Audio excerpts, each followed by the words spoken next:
Next topic सुरू करूया. Arithmetic progression. Arithmetic progression साठी त्यांनी शॉर्ट फॉर्म वापरतात एपी. हे काय काय आहे ते आता एक एक एक एक सुरू करूया. सगळ्यात पहिल्यांदा त्यांनी एक टर्म इंट्रोड्यूस केलेली आहे, त्याचं नाव आहे sequence.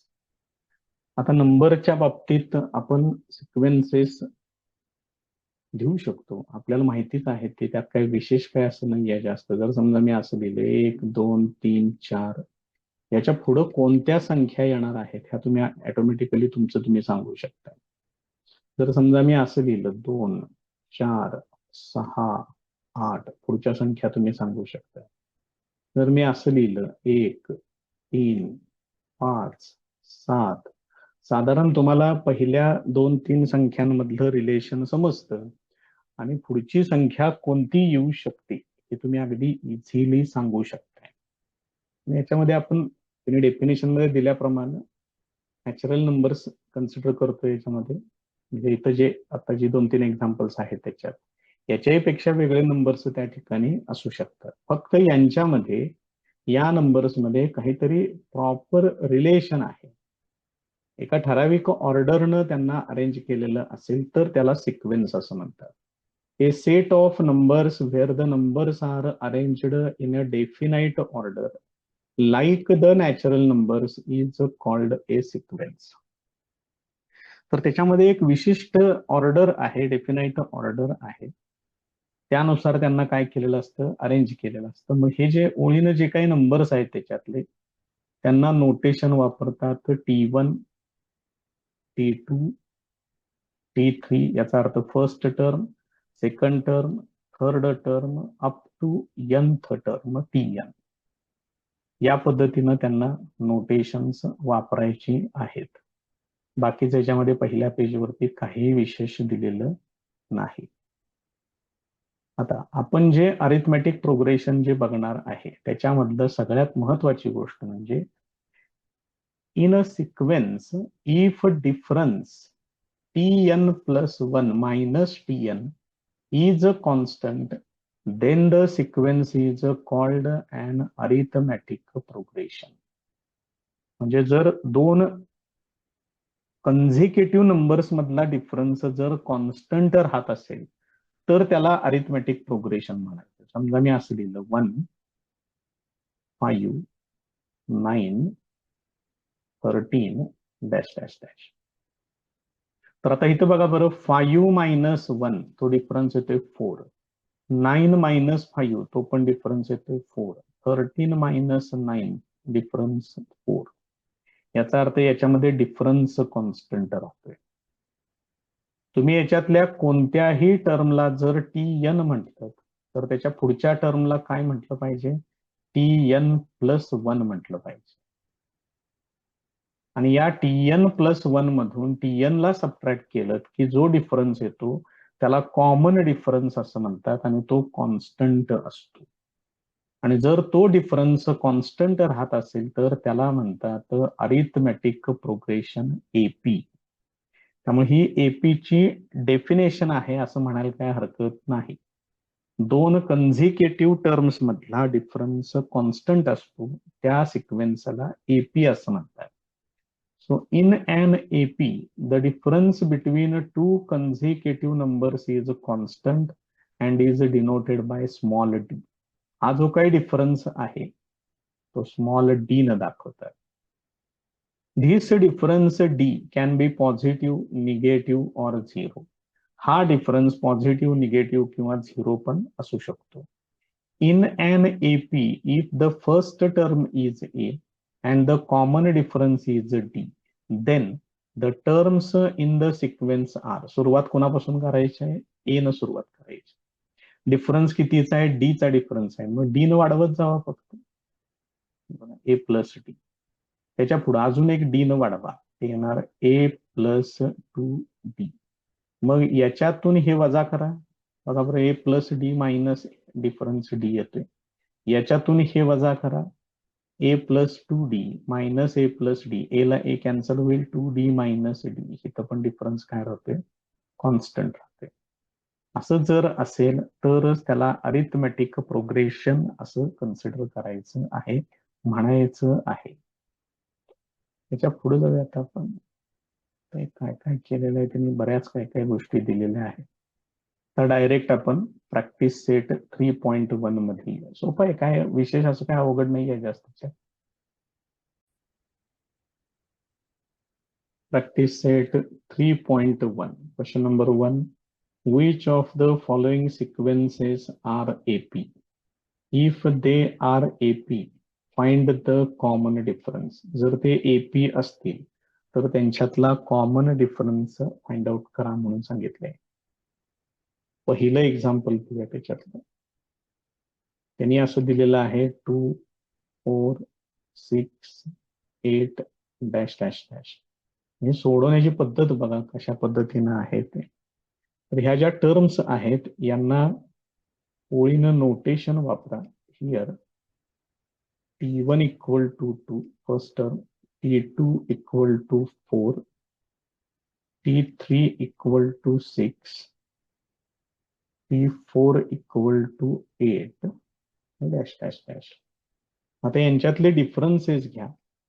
T2 minus T1, this is equal to 4 minus 2, that is equal to 2.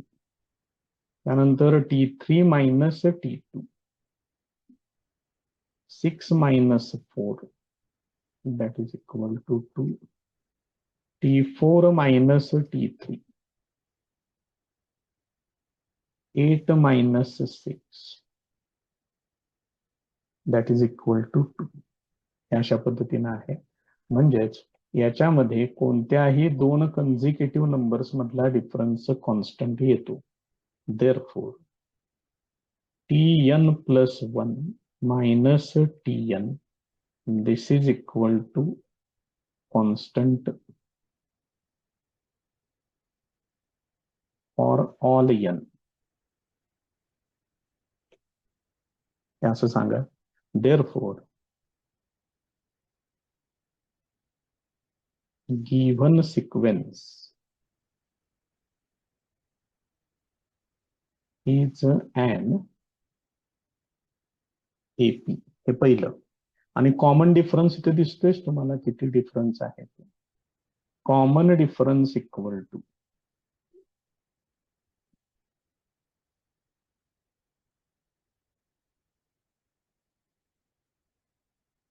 तो कितीचा आहे 2. हे शेवटी तेवढं लिहून टाकू. या पद्धतीने सोडवायचं आहे. 1 मार्काला 2 मार्काला काय जसं त्यांचं ऍडजस्टमेंट असेल त्या पद्धतीने तुम्हाला मार्क्स मिळतील.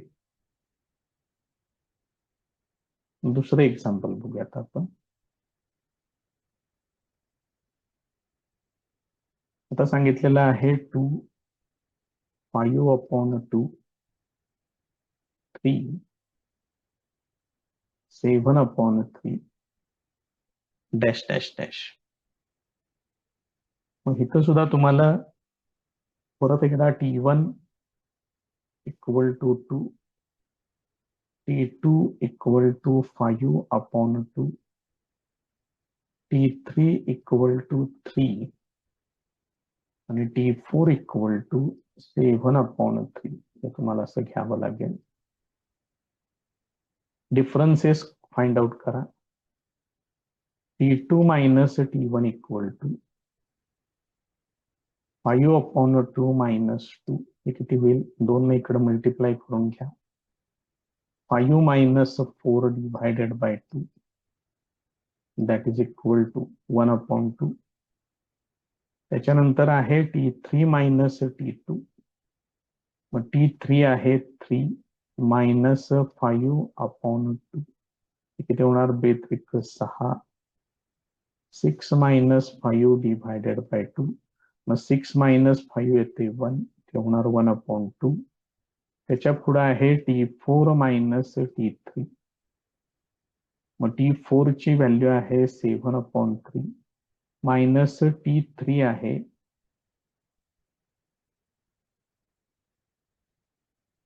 7/3 मायनस 3. मग हे कसं होणार आता? बहुतेक तिथं 7/3 नको आहे, 7/2 पाहिजे. कारण 7/3 घेतलं तरी येणार नाही. काय होणार बघा, 3 त्रिक 9. इथं दिसतंय तरी 3, पण एपी आहे म्हणून सांगितले, मग इथं 7/2 घेऊया. बदल करतोय मी थोडासा त्याला, कारण ह्याचा आन्सर एपी आहे म्हणून दिलाय. मग एपी जर आणायचा असेल तर इथं तुम्हाला 2 घ्यावं लागेल. आता येईल बघा एपी. 3 त्रिक 6, 7 - 6 डिवायडेड बाय 2, म्हणजेच हे काय होणार, 1/2 येणार. मग इथं तुम्ही प्रत्येक ठिकाणी जर डिफरन्सेस बघितले तर ते कॉन्स्टंट येतात. Therefore Tn+1 minus Tn, it is equal to constant. Therefore,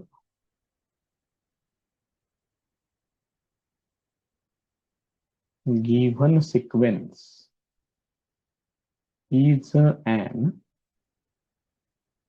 AP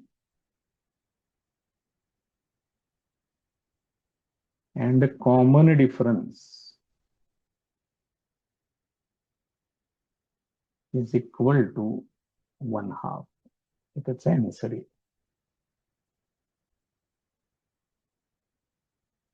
Third example, -10, -6, -2, 2 या पद्धतीनं.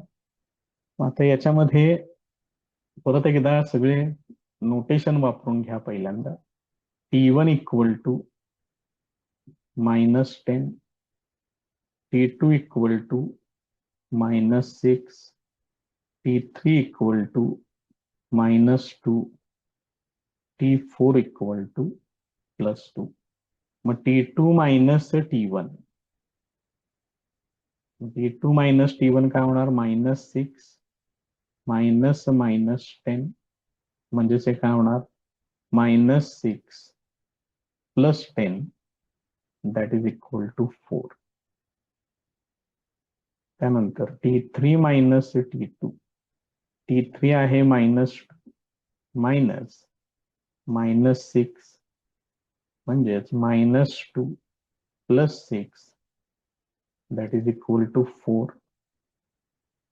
त्याच्या पुढे आहे T4 मायनस T3, मग T4 आहे 2 मायनस -2, मग हे किती होणार, 2 + 2, दॅट इज इक्वल टू 4. यासोबत म्हणजेच हा डिफरन्स कॉन्स्टंट राहतोय. Therefore Tn+1 minus Tn,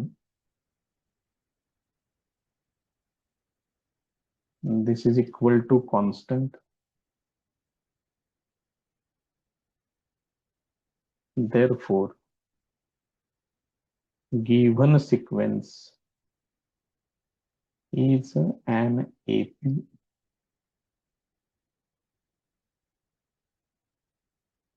and common difference equal to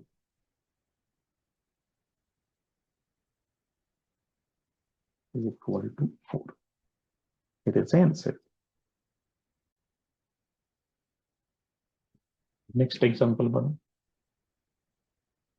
0.3, 0.33, 0.333, T1 equal to 0.3, T2 equal to 0.33, T3 equal to 0.333 dash dash dash. त्यानंतर आता यांची वजाबाकी करून घेऊया. T2 minus T1 differences 0.33 minus 0.3 मांडून बघा, याचं 0.03 येतं. त्यानंतर T3 मायनस T2, शंका असेल तर एकाखाली एक मांडून घ्या, शंका नसेल तर चला पुढे. 0.333 मायनस 0.33, त्याचं येणार 0.003. पाहिजे असेल तर हे बघा 0.333 मायनस 0.33 हे असं आहे. याच्यामध्ये काय होणार, हे 3 तसंच राहणार, हे बाकीचे सगळे 0 होणार असं येणार. त्यामुळे याच्यातला जो डिफरन्स आहे याच्यापेक्षा ही व्हॅल्यू वेगळी आहे. Therefore tn plus 1 minus tn, तो डिफरन्स जो आहे तो कॉन्स्टंट राहत नाही, इज नॉट कॉन्स्टंट. हा डिफरन्स तर काही कॉन्स्टंट राहत नाही. देअरफॉर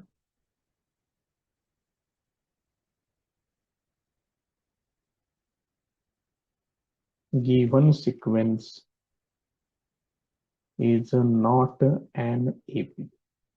अरिथमेटिक प्रोग्रेशन नाही आहे ते. नेक्स्ट प्रॉब्लेम बघा.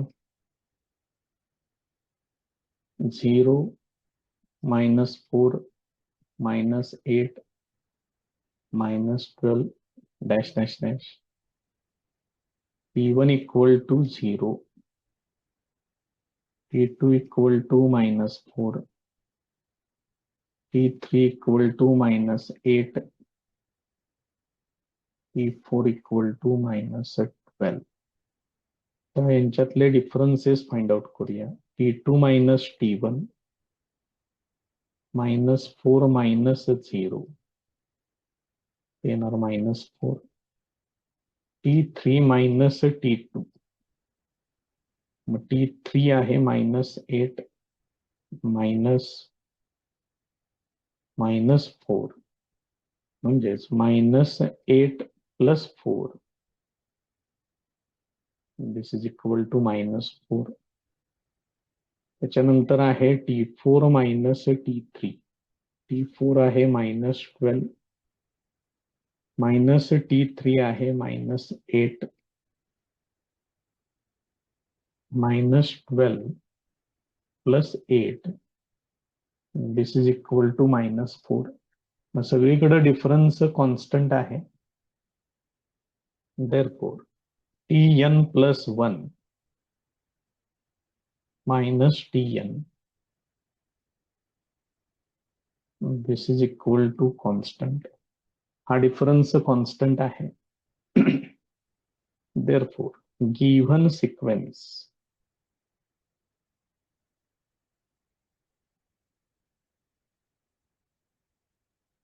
is an arithmetic progression. हे त्याचं फायनल आन्सर आहे. Next example. -1/5 -1/5 -1/5. टर्म्स सगळ्या सेमच आहेत.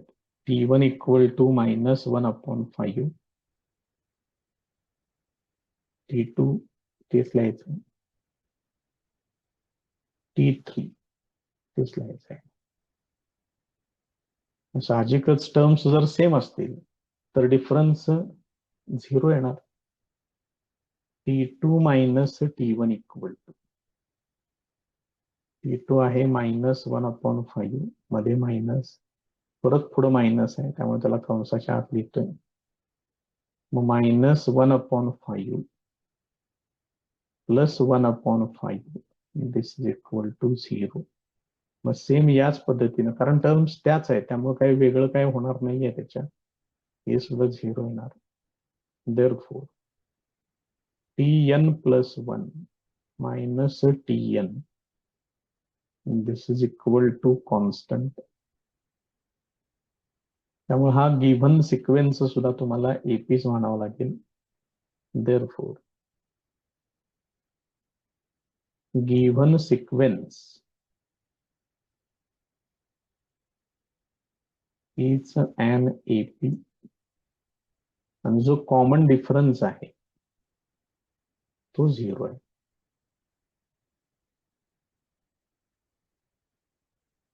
Common difference equal to 0.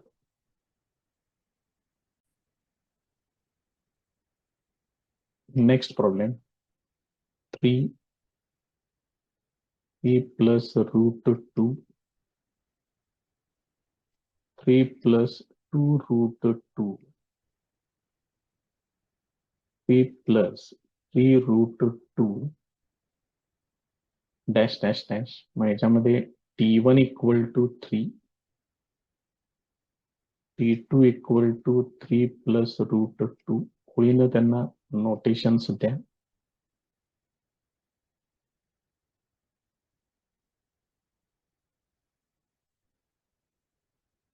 t4 equal to 3 plus 3 root 2. त्यांची डिफरन्सेस घेऊया. t2 minus t1 equal to हा t2 3 प्लस रूट 2 मायनस 3 ला 3 कॅन्सल होईल, रूट 2 येणार. त्यानंतर आहे t3 मायनस t2. t3 आहे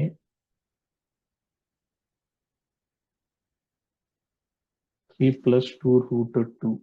t2 आहे 3 प्लस रूट 2. याच्यामध्ये पण 3 ला 3 कॅन्सल होईल आणि 2 रूट 2 मायनस रूट 2 म्हणजे फक्त रूट 2 शिल्लक राहील. t4 minus t3. t4 आहे 3 plus 3 root 2 minus 3 plus 2 root 2. याच्यामध्ये पण 3 मायनस 3 हे कॅन्सल होईल. 3 रूट 2 मायनस 2 रूट 2 त्याचं शिल्लक राहील फक्त root 2. therefore tn plus 1 minus tn हा डिफरन्स सगळीकडे कॉन्स्टंट आहे. therefore given AP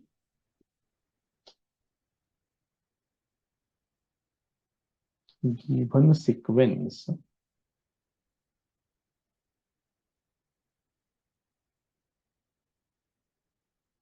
is an AP, common difference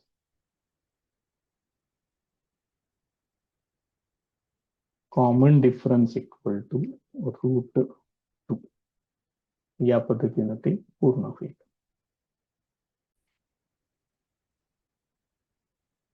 याच्यातलं last example बघा. 127 132 137 dash dash dash. t1 equal to 127 t2 equal to 132 t3 equal to 137.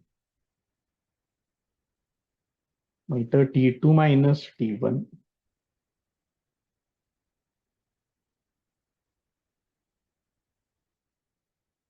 132 minus 127 हा difference येतो 5. त्यानंतर t3 minus t2 मध्ये 137 minus 132 this is equal to 5.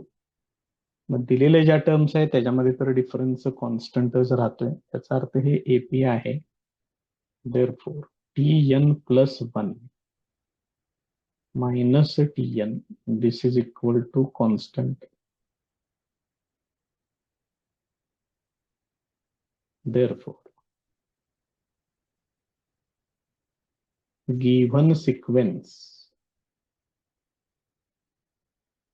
is an AP, common difference equal to 5.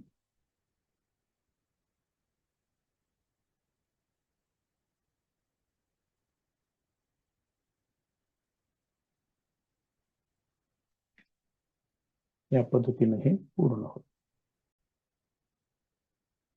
Next question बघा.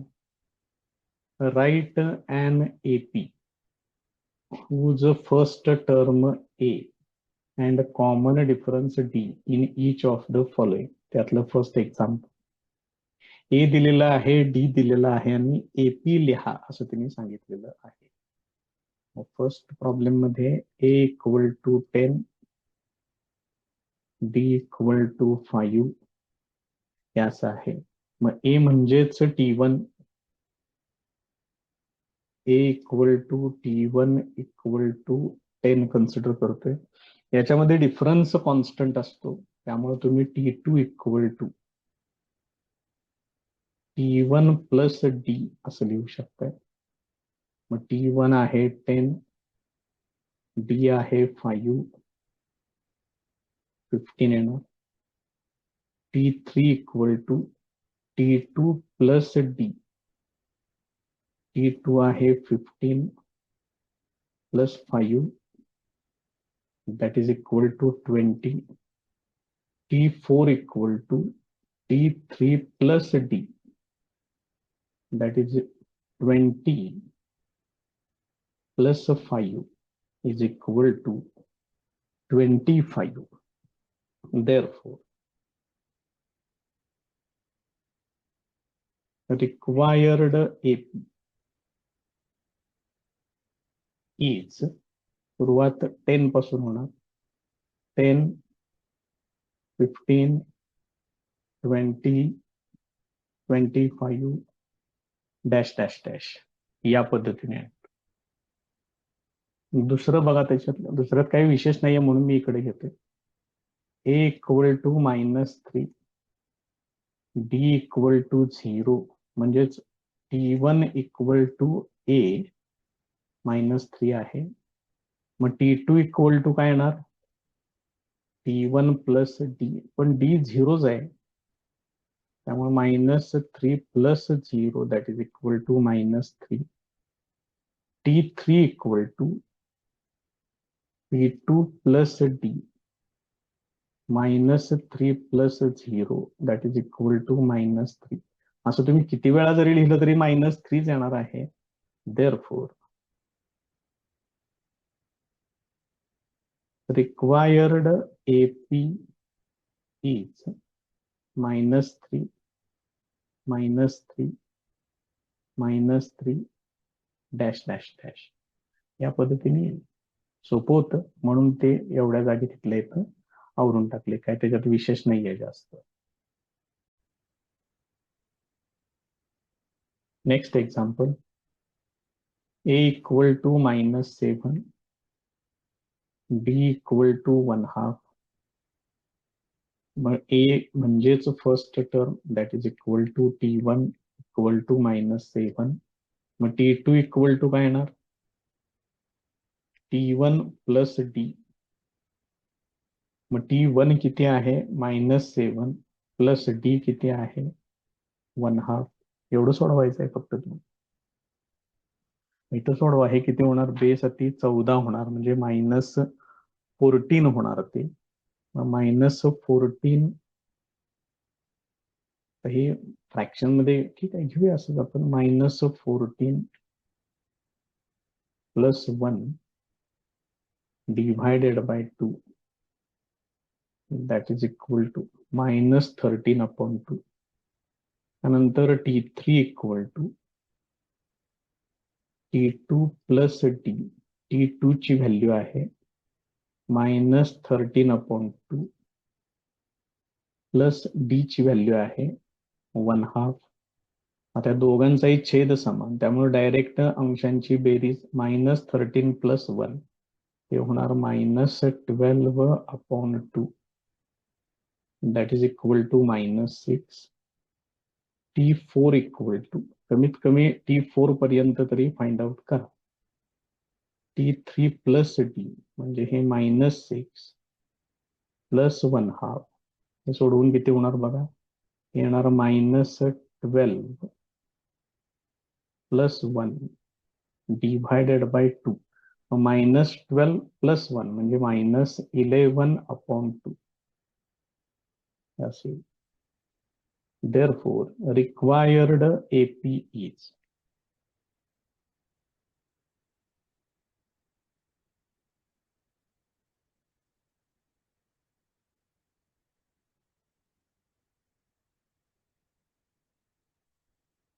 काय येणार आहे, सुरुवात -7 पासून आहे. -7 -13/2 -6 -11/2 डॅश डॅश डॅश. हेच तुम्ही जर 2 ने याला डिव्हाइड करून घेतलं तर इथे येणार आहे -6.5. हे -6 आहे असं. इथं 2 ने डिव्हाइड केलं -5.5 या पद्धतीने कुठलेही घेतलं तरी चालेल. Next problem, a equal to -1, d equal to 3. Therefore, a equal to t1 equal to -1, मग t2 equal to t1 plus d. t1 आहे -1, d ची व्हॅल्यू आहे 3, मग -1 plus 3 ते होणार 2. t3 equal to t2 plus d. t2 आहे 2 plus 3 that is equal to 5. Sorry, किती घेतले मी? हे चुकलंय बघा माझं, 1.25 आहे. सॉरी, मला ते चेंज करावं लागेल. एवढंच, जरा थांबा. एक काम करूया, हे जे घेतलंय आता मी त्याला कम्प्लीट करू आणि एक उदाहरण तेवढंच, आणि मग जे आहे ते आपण सोडू. कम्प्लीट करूया याला फक्त. 2 plus 3 हे किती होणार? 5 होणार. त्यानंतर t4 equal to t3 plus d, that is 5 plus 3 is equal to 8. Therefore,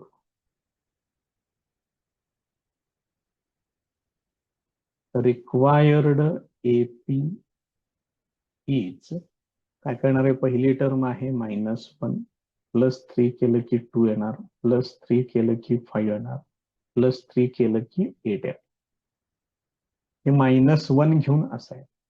आता जे त्यांनी दिलेलं आहे ते घेऊया. आपली तिथली व्हॅल्यू चुकलेली होती, आता ती इथं बरोबर घेऊन ते पण सोडवूया. आता याच्यामध्ये a equal to t1 equal to -1.25 हे असं येणार. मग आता t2 equal to t1 plus d. t1 आहे -1.25 plus 3. 3 मधून 1.25 वजा करायचे.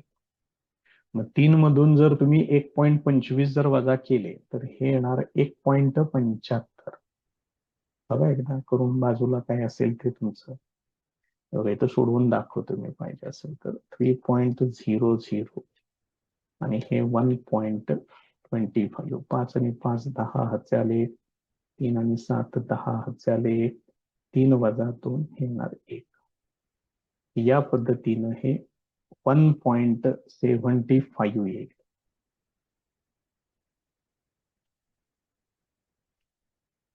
t3 पाहिजे आता मला. t3 equal to t2 plus d येणार. t2 ची व्हॅल्यू आहे 1.75 plus 3. This is equal to 4.75. त्याच्यानंतर आहे t4.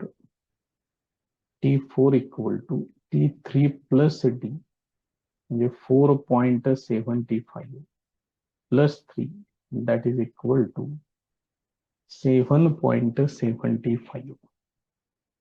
Therefore, required AP is, Naveen AP या पद्धतीने -1.25, त्यानंतर 1.75, 4.75, 7.75 डॅश डॅश डॅश या पद्धतीनं ते AP तुम्हाला मिळेल. Next problem, a equal to 6, d equal to -3. हे जे a आहे तीच फर्स्ट टर्म t1 प्लस 6 इथे घेतो या पद्धतीने. नाव t2 equal to t1 plus d. t1 आहे 6, d ची व्हॅल्यू आहे -3, मग 6 - 3 येणार 3. t3 equal to t2 plus d. t2 आहे 3 प्लस -3, हे 3 - 3 होणार 0. त्याच्यानंतर आहे t4. t4 ला आहे t3 प्लस d. t3 आहे 0 plus -3 that is equal to -3. Therefore, required AP is काय होणार बघा, 6 पासून सुरू करा. 6, 3, 0, -3, dash dash dash. Next problem आहे a equal to -19 d equal to -4. मग a म्हणजेच फर्स्ट टर्म -19. आता मला t2 लिहायचं आहे. t2 equal to t1 plus d. t1 negative आहे आणि d पण निगेटिव्ह आहे, म्हणजेच -19 - 4 हे होणार -23. t3 equal to t2 plus d. t2 ची व्हॅल्यू आहे -23 प्लस d, पण d मायनस आहे त्यामुळे डायरेक्ट मायनस लिहू शकताय पुढे तुम्ही. येणार -27. t4 equal to t3 plus d. t3 आहे -27 -4 that is equal to -31. Therefore, required AP is -19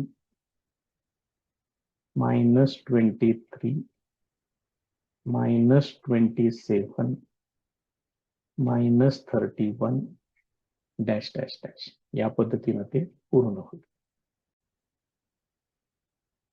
next question बघा. Find the first term and common difference for each of the AP. Arithmetic progression मधल्या प्रत्येकी पहिल्या 3-4 terms त्यांनी दिलेल्या आहेत. 4च आहेत सगळीकडे. तर त्याच्यातली फर्स्ट टर्म ती तर काय दिसतेच येतं, त्यात काय प्रश्न नाही. कॉमन डिफरन्स तेवढा फाइंड आउट करावा लागेल. आता बघा कशा पद्धतीनं आहेत. मग t1 इक्वल टू हीच फर्स्ट टर्म आहे पहिल्या एक्झाम्पल मध्ये, त्याला आपण a कन्सिडर करतो, equal to 5. t2 equal to 1 पहिल्या एक्झाम्पल मध्ये. त्यानंतर t3 इक्वल टू -3 आणि t4 equal to -7. So first term तर तुम्हाला मिळालेली आहे, त्यात काय प्रश्नच नाहीये. First term equal to a किंवा t1 म्हटलं तरी चालते. It is equal to 5. Common difference जो आहे तो प्रत्येक ठिकाणी फक्त कॉन्स्टंट येतोय का ते तेवढं बघून घेऊया. t2 minus t1 that is equal to 1 minus 5 equal to -4. t3 minus t2 it is equal to t3 किती आहे -3 -1 येणार -4 आणि t4 मायनस t3. t4 आहे -7 -3 मग -7 प्लस 3 होणार, म्हणजेच -4. हा डिफरन्स कॉन्स्टंट राहतोय. Therefore common difference equal to small T is equal to -4. त्यामुळे इथं फर्स्ट टर्म झाली, इथं कॉमन डिफरन्स झालेला आहे. सेकंड एक्झाम्पल, मी एक्झाम्पल लिहून घेतलं तरी चालतंय, काही अडचण नाही या पद्धतीनं. मग आता याच्यामध्ये याच्यातली फर्स्ट टर्म, आता मी पहिल्यांदाच लिहितो इथं, first term equal to A equal to T1 equal to 0.6, T2 आहे 0.9, T3 आहे 1.2 आणि T4 आहे 1.5. मग फर्स्ट टर्मचं आन्सर आपलं तयार झालेलं आहे. आता डिफरन्स तेवढा चेक करूया. T2 minus T1 is equal to 0.9 minus 0.6, that is equal to 0.3. त्यानंतर T3 मायनस T2 ते किती होणार, 1.2 minus 0.9, that is equal to 0.3. आणि T4 मायनस T3 ते किती होणार, 1.5 minus 1.2, that is equal to 0.3. Therefore, common difference is equal to 0.3. त्यामुळे common difference आणि हे फर्स्ट टर्म या पद्धतीने हे कम्प्लीट होईल. Third example,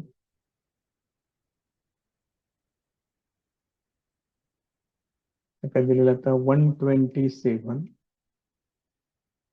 135, 143, 151 dash dash dash. याच्यामधली first term,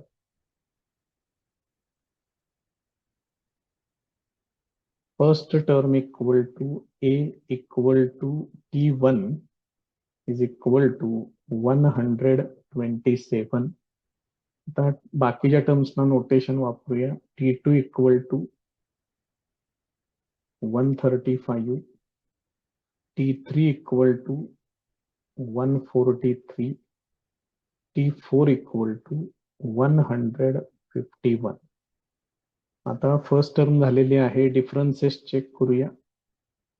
T2 minus T1, T2 आहे 135 मायनस 127, हा डिफरन्स आहे 8. T3 मायनस T2 येणार 143 minus 135, that is equal to also 8. T4 minus T3, T4 आहे 151 minus 143, that is also equal to 8. मग हा common difference आहे जो सगळीकडे सेम आहे. Common difference it is equal to 8. या पद्धतीने हे पूर्ण होईल. त्याच्या पुढचं एक्झाम्पल आहे 1/4, 3/4, 5/4, 7/4 डॅश डॅश डॅश. याच्यामधली फर्स्ट टर्म,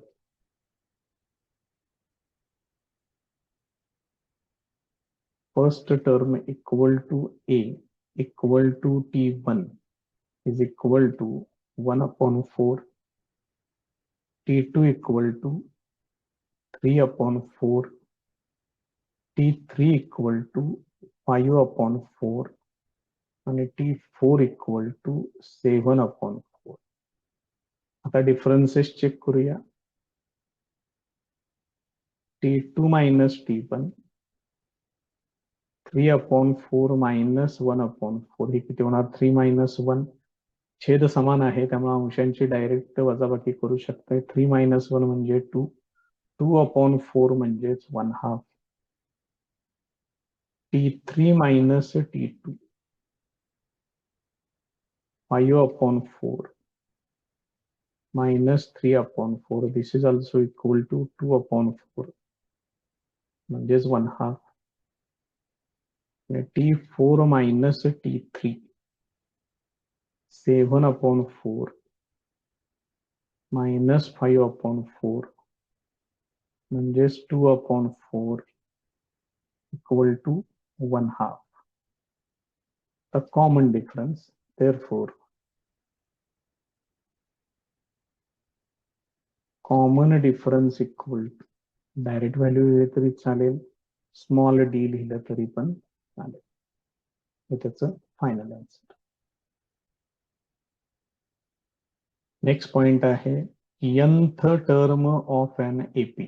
इम्पॉर्टंट पॉइंट करून ठेवा व्यवस्थित.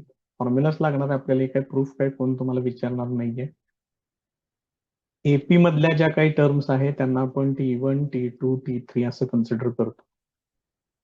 फर्स्ट टर्म ए आणि कॉमन डिफरन्स डी असतो. मग T1 equal to first term A लिहिलं, T2 इक्वल टू काय येणार T1 प्लस डी. पण T1 किती आहे ए प्लस डी आहे. त्याच्यानंतर T3 थर्ड टर्म म्हणजेच T2 प्लस डी. मग T2 काय आहे बघा, हे T2 आहे, ए प्लस डी ते इथं वापरलं, परत पुढं प्लस डी लिहिलं. मग डी प्लस डी हे किती होणार ए प्लस 2D. त्याच्या पुढे आहे T4 कसे येणार, T3 मध्ये डी ऍड करा. T3 ची ही व्हॅल्यू आहे ए प्लस 2D ते इथं घेतलं आणि पुढे हे डी लिहिलेलं आहे. 2D प्लस डी हे 3D होणार. आता ह्या टर्म्स बघा, ए प्लस डी, ए प्लस 2D आणि ए प्लस 3D. इथून सुरुवात करूया. ज्यावेळेला इथं 4 आहे त्यावेळेला इथं 3 आहे, ज्यावेळेला इथं 3 आहे त्यावेळेला इथं 2 आहे, ज्यावेळेला इथं 2 आहे इथं काय नाही आहे म्हणजे तुम्ही इथं 1 कन्सिडर करू शकताय. म्हणजे इथं जी काही टर्म आहे त्याच्यापेक्षा एक न ही टर्म कमी आहे. मग 3 ला कसं लिहिलंय बघा, 4 - 1. थर्ड टर्मला काय लिहिलंय, 3 - 1. सेकंड टर्मला काय लिहिलंय, 2 - 1. तसं मग nth टर्मला काय लिहावं लागेल, n - 1 लिहावं लागेल. बाकीचं पुढं ए प्लस ते सगळीकडेच आहे. हे बघा इथं पण आहे, इथं पण आहे, इथं पण आहे. त्यामुळं तुम्हाला इथं फॉर्म्युला काय मिळतो, Tn equal to A plus n-1 into D. हा अतिशय महत्वाचा फॉर्म्युला आहे. या फॉर्म्युल्याचा वापर करून तुम्हाला जर ए आणि डी हे जर तुम्हाला माहित असतील, ए म्हणजे फर्स्ट टर्म, डी म्हणजे कॉमन डिफरन्स, हे जर तुम्हाला माहित असेल तर तुम्ही त्या एपी मधली nth टर्म या फॉर्म्युल्यानं फाइंड आउट करू शकता. नेक्स्ट आहे प्रॅक्टिस सेट 3.2.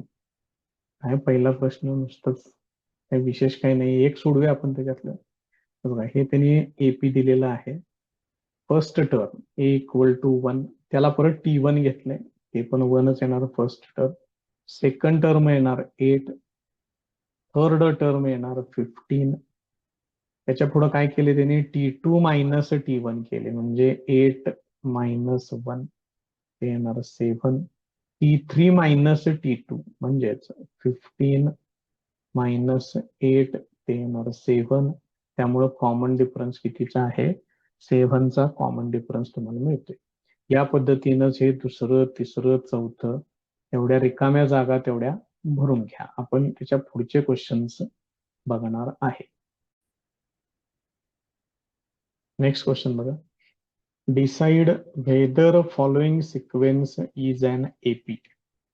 हा दिलेला सिक्वेन्स अरिथमेटिक प्रोग्रेशन आहे का नाही हे ठरवा. If so find the 20th term of the progression. जर तसं असेल तर याच्यातली 20वी टर्म म्हणजे T20 हे तुम्ही फाइंड आउट करा म्हणून सांगितले. मग ह्या ज्या काही टर्म्स दिलेल्या आहेत त्यातल्या आपल्या पहिल्या 4 टर्म्स घेऊन आपण हे एपी आहे किंवा नाही हे ठरवूया. assume that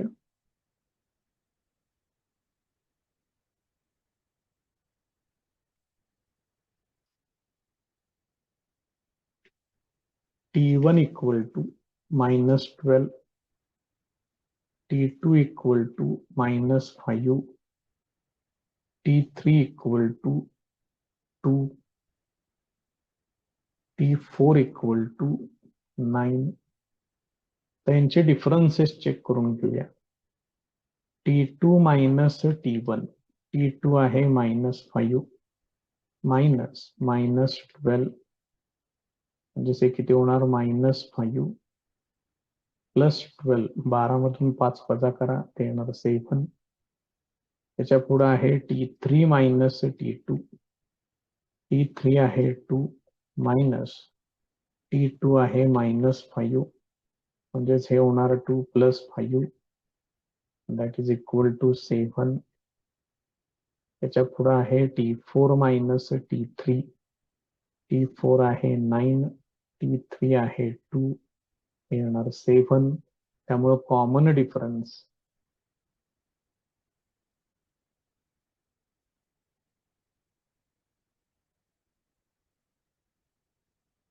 is equal to constant is equal to 7. Therefore, given sequence is an AP.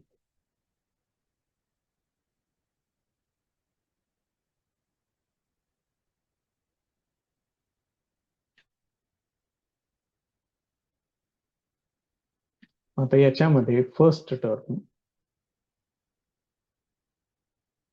a equal to -12 आहे आणि common difference d equal to 7 आहे. मग याच्यावरून nth टर्मचा फॉर्म्युला तुम्ही लिहू शकता आणि त्याच्यावरून 20th टर्म फाइंड आउट करायचे. Now Tn equal to a plus n minus 1 into d. Therefore, Tn equal to a ची व्हॅल्यू आहे -12 plus n minus 1 into d ची व्हॅल्यू आहे 7. एवढं सोडवून घ्या आता. Therefore, Tn equal to -12 plus 7 नात मल्टिप्लाय करा, 7n minus 7. Therefore, Tn equal to हे 7n पहिल्यांदा घेतोय, -12 minus 7, ते येणार आहे -19. या पद्धतीने येईल. ही त्याची nth टर्म तयार होईल. आता मला काय पाहिजे, त्याच्यामध्ये 20th टर्म विचारलेला आहे.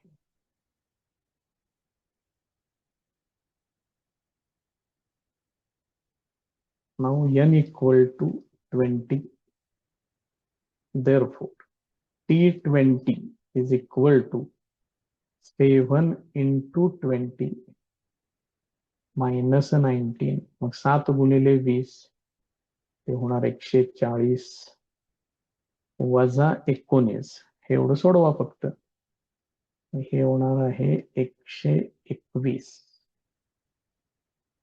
ही 20th टर्म आहे. या पद्धतीने सोडवायचं आहे, काय विशेष अवघड त्याच्यामध्ये नाहीये.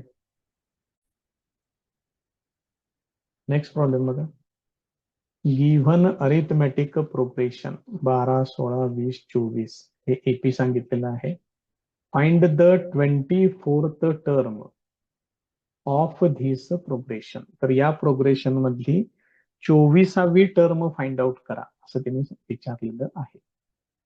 तर बघूया मग त्या ठिकाणी गिव्हन एपी इज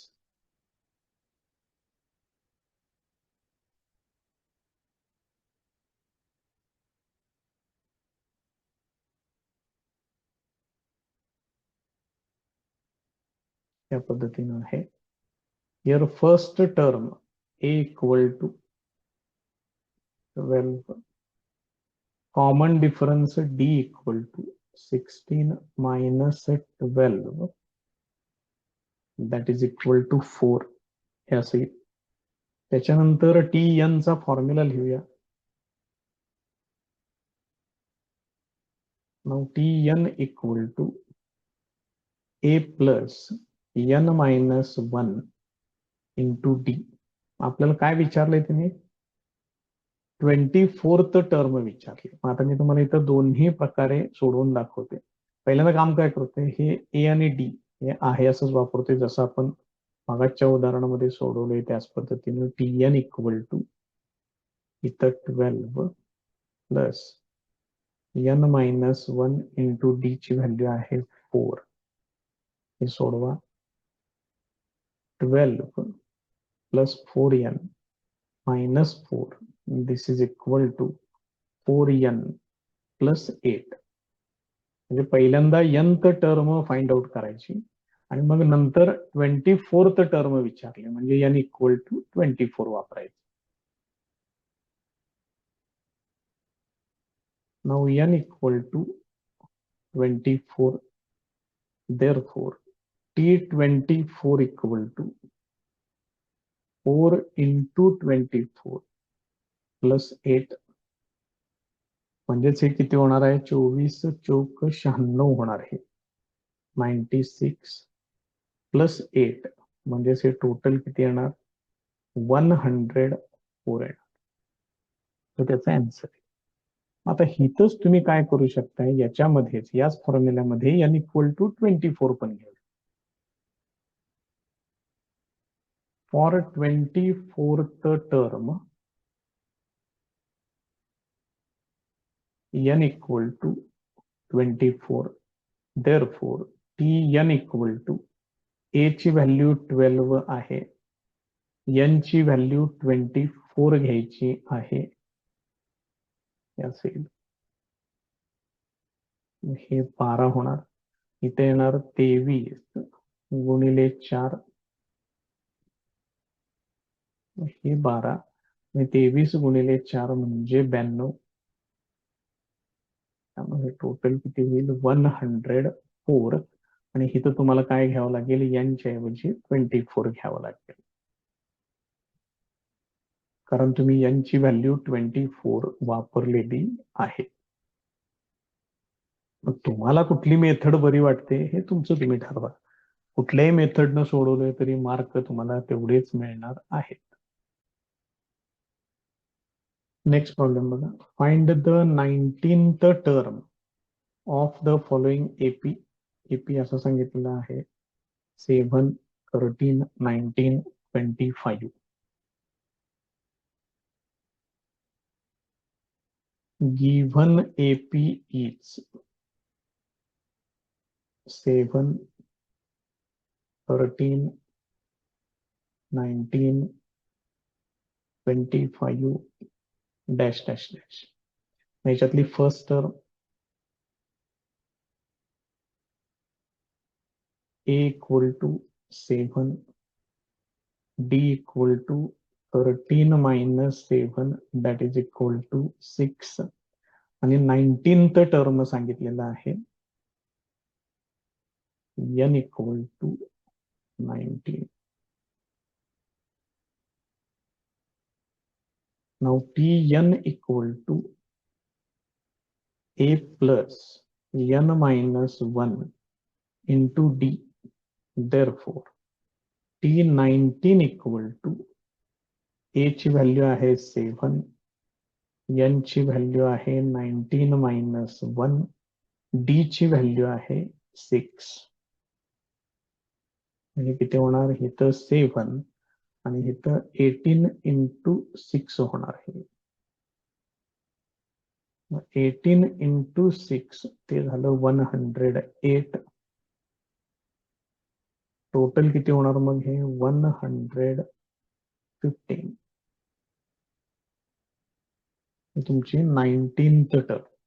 पाहिजे असलं पुढं तर असं जरी लिहिलं तरी चालेल. Therefore 19th term equal to 115 हे त्याचं फायनल आन्सर. नेक्स्ट क्वेश्चन बघा. Find the 27th term of the following AP. दिलेला एपी आहे ते लिहून घेऊया आपण. Given AP is 9, 4, minus 1, minus 6, minus 11, dash dash dash. Here a equal to first term a is equal to 9. Common difference d equal to 4 minus 9, that is equal to minus 5. हा common difference आहे. आणि कितवी term सांगितले? 27th term, n equal to 27. Now tn equal to a plus n minus 1 into d. Therefore t27 equal to a ची value 9, n ची value 27 minus 1 आणि d ची value -5. म्हणजे हे काय होणार? इथे येणार 9 प्लस 26 इंटू -5. हा जर तुम्ही प्रोडक्ट जर बघितलात तर 26 गुणिले 5 म्हणजे 20 100 आहे 35 आणि हे मायनस होणार -130 येणार. मग 130 मधून 9 वजा केले की 121 येतात. फक्त ते काय होईल इथं? -121 हे असेल. Therefore 27th term is equal to -121. हे त्याचं फायनल आन्सर. नेक्स्ट प्रॉब्लेम आहे, find how many 3-digit natural numbers are divisible by 5. 3-digit natural numbers पाहिजेत, शिवाय डिव्हिजिबल बाय 5 पाहिजे. मग 3-digit मधला पहिला नंबर 100 आहे. 100 पासून पुढे स्टार्ट करावं लागेल. 100 ला 5 न भाग जातो, त्यामुळे 100 पण तुम्हाला सिलेक्ट करावं लागेल. So the 3-digit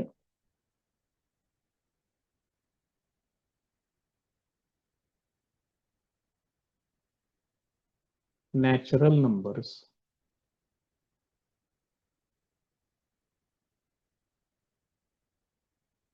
divisible by 5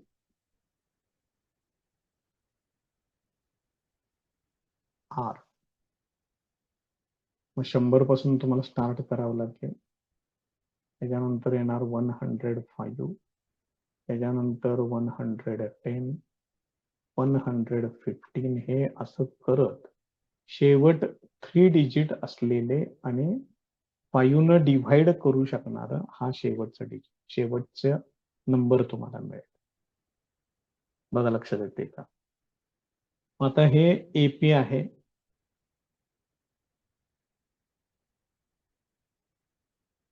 So this is an AP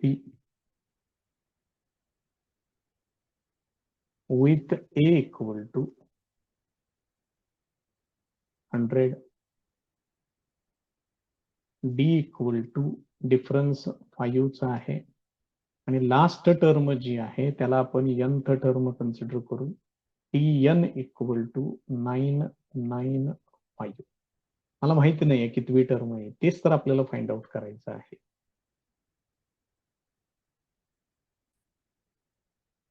तर आता tn चा जो फॉर्म्युला आहे तो लिहून घेऊया. tn equal to a plus n minus 1 into D.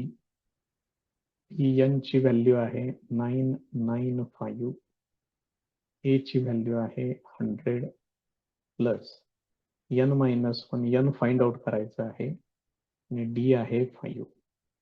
हे 100 इकडे आणून सबट्रॅक्ट करा. 995 मधून 100 सबट्रॅक्ट केले की 895 येणार.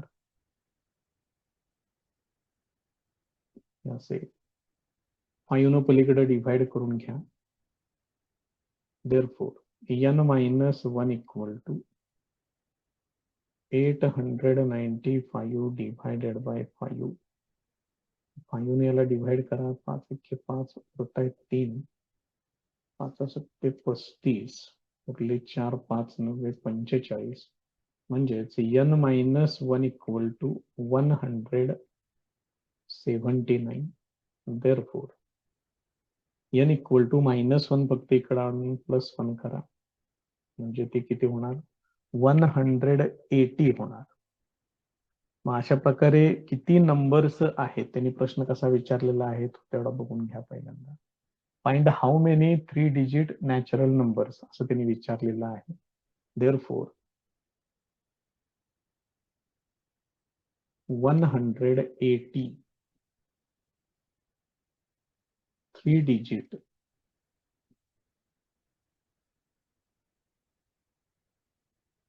natural numbers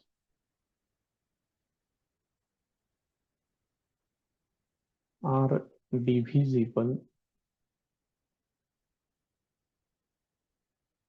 by 5. या पद्धतीने येईल. सोपं आहे, काय अवघड नाहीये. फक्त जरा टर्म्स व्यवस्थित तेवढं जरा कन्सिडर करून घ्या.